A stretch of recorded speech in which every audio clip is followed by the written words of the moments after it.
এই যে গামলায় রয়েছে এটা হলো পাতাকপির ঘন্ট, আলু দিয়ে পাতাকপি দিয়ে রান্না করেছি। আমি হলো অন্যদিন হলো সয়াবিন দিয়ে রান্না করি, কিন্তু আজকে ঘরে সয়াবিন ফল ছিল না, সেই জন্যই হলো আলু দিয়ে পাতাকপি ঘন্ট রান্না করেছি। তা আলু দিয়ে পাতাকপির ঘন্টও খেতে অনেক ভালো লাগে, আর সয়াবিন দিয়ে তো আরও মজা হয়।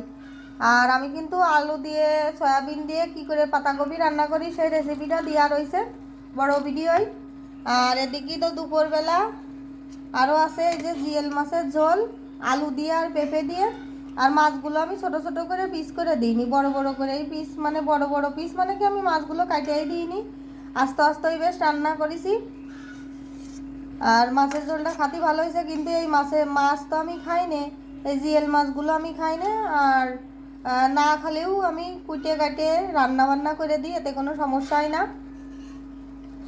আর এই ছিল কিন্তু দুপুরের আয়োজন আজকে।